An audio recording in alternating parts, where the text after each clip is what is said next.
Des milliards de dollars sous gestion et une intégration à Coinbase, c'est ce que Morpho, jeune protocole DeFi, a réussi à faire en quelques années. Que faut-il attendre de ce jeune protocole qui vient chatouiller la suprématie de AAV? Moi, c'est 0xAgri et sur Coin Academy, vous trouverez chaque semaine des ressources pour vous aider à mieux comprendre le marché crypto et ses enjeux. Donc si vous voulez tout comprendre et ne rien rater, likez et abonnez-vous à la chaîne pour soutenir le média.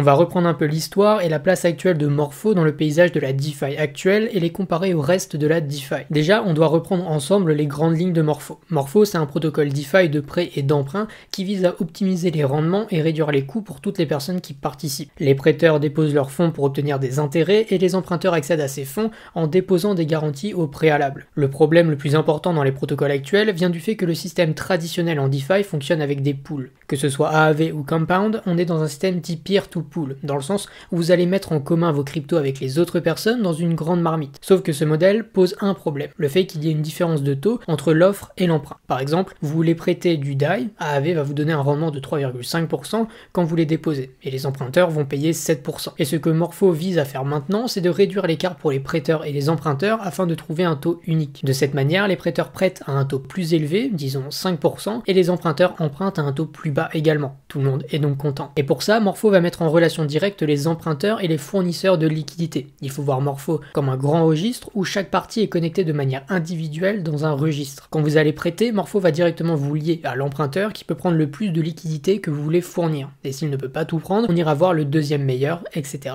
etc. On cherche à optimiser les rendements et l'efficacité. Et une fois qu'on a parlé du but de Morpho, il faut le comparer à ses protocoles homologues. Par exemple, AAV et Compound. Les sources que je vais prendre pour les comparer viennent de Token Terminal et de DeFi Llama. Aujourd'hui, Morpho est déployé sur 2 chaînes seulement, Ethereum et Base. Au moment où je vous parle, Morpho c'est 400 millions de market cap, AAV 3 milliards et Compound 430 millions. En capitalisation totalement diluée, on est à 1,7 milliard pour Morpho, 3,3 milliards pour AAV et 490 millions pour Compound. Maintenant, quand on regarde les prêts actifs sur les protocoles par rapport à la TVL, on trouve 2 milliards de prêts pour 4,8 milliards de TVL sur Morpho, soit 50%, 11 milliards de prêts pour 30 milliards de TVL sur AAV, soit 30%, 730 millions de prêts pour 3 milliards de TVL sur Compound, soit 25%. Donc même si Morpho a moins de TVL que AAV par exemple, environ 6 fois moins, on voit que le capital est beaucoup plus au travail que celui de AAV, ce qui s'explique par le fait qu'on ait une gestion bien plus efficiente du capital. Maintenant, en termes de frais perçus, les chiffres varient selon les sources. On tourne entre 500 et 550 millions de frais perçus par AAV sur la dernière année, entre 80 et 110 millions pour Morpho sur la dernière année mais avec une croissance assez forte, et autour des 60 à 70 millions pour Compound. Donc si on fait les ratios frais sur market cap, on obtient ceci, un ratio relativement proche pour les 3 protocoles, et ce qu'on peut voir c'est que Morpho a le ratio le plus petit en termes de frais perçus par rapport à sa market cap. Mais il ne faut pas oublier que Morpho a en revanche une valorisation totalement diluée plus élevée. Quand on les compare de manière totalement diluée, Morpho montre qu'il est en cours de croissance et qu'on a déjà une tendance à être largement au-dessus en termes de valorisation par rapport à ses homologues. Mais il faut tout de même se souvenir que Morpho a davantage de marge de manœuvre dans sa croissance. Sa valorisation actuelle est 10 fois plus petite que AAV certes, mais on a des catalyseurs en termes de listing, de croissance et même de fee switch pour redistribuer des frais perçus aux détenteurs du token Morpho, car pour le moment il est clair que le token sert surtout de gouvernance et également de récompense pour les utilisateurs du protocole. Notons quand même que la gouvernance est vraiment très active chez Morpho avec beaucoup de propositions chaque semaine. De l'autre côté, AAV va commencer à faire du buyback et le redistribuer aux stakers, mais je vous en parlerai plus en détail une autre fois. Donc certes, Morpho peut parfois être vu comme survalorisé par rapport à son homologue leader AAV, surtout quand on sait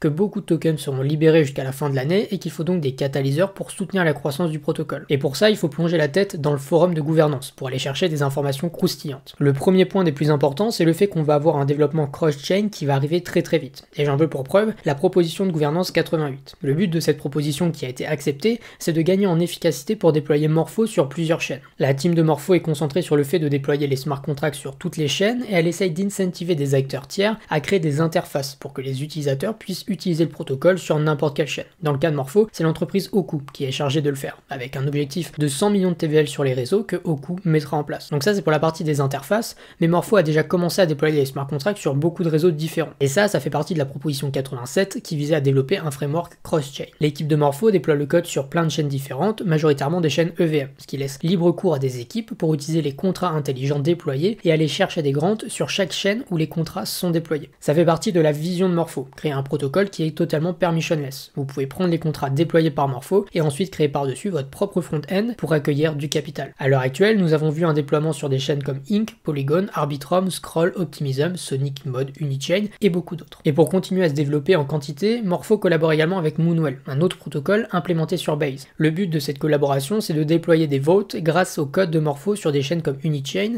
et que Moonwell puisse soutenir la création de marchés en offrant des grants à différents curators. Un curator, c'est celui qui va prendre l'argent que vous voulez mettre au travail pour aller chercher du rendement et qui va prendre un frais pour ce travail. Ce que Moonwell veut faire, c'est incentiver les curators en utilisant la tech de Morpho et accélérer la croissance des deux projets. On peut noter le même programme pour un déploiement sur Berachain. Une équipe va forquer le code de Morpho pour se déployer sur Berachain en rétrocédant une somme à Morpho pour utiliser ce code. Et tout ça, ça a permis à Morpho de devenir le partenaire de Coinbase pour permettre aux gens sur l'application d'utiliser leur Bitcoin pour emprunter contre. C'est-à-dire que quand vous utilisez Coinbase et que vous avez du Bitcoin, vous pouvez directement demander un prêt sur Coinbase et vos Bitcoins iront directement on-chain et vous recevrez vos USDC directement sur votre compte. Pour le moment, les données montrent quelques dizaines de millions en prêts faits à des utilisateurs sur Coinbase. Et l'annonce de l'intégration a attiré plusieurs centaines de millions de dollars de TVL supplémentaires sur plusieurs vaults différents. Et pour terminer, Morpho continue d'avancer sur des points techniques qui améliorent l'expérience utilisateur. Ils ont implémenté le mécanisme des préliquidations qui permettent de mettre une sorte de stop loss à votre emprunt. Par exemple, vous déposez 10 000 dollars et vous dites que vous voulez perdre 50% maximum de votre collatéral déposé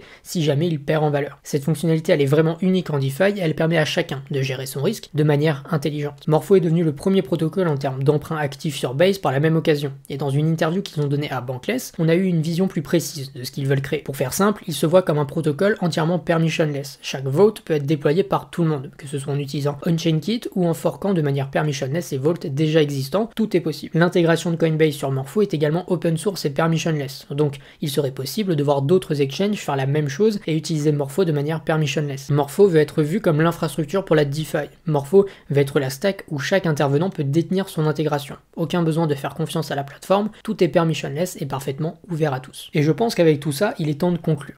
On aura vu ensemble tous les catalyseurs qui font de Morpho un protocole DeFi avec de sérieux atouts qui peut concurrencer les géants déjà implantés. Il faudra du temps avant que ça arrive, mais entre les intégrations sur Coinbase et peut-être ailleurs rapidement, il est possible que Morpho prenne davantage d'ampleur dans les mois et années à venir. J'espère sincèrement que cette vidéo vous aura plu, n'oubliez pas de lâcher un like et de vous abonner à la chaîne de Coin Academy pour ne rien rater, et dites-moi en commentaire si vous utilisez Morpho. En tout cas, c'était 0xegri, à bientôt.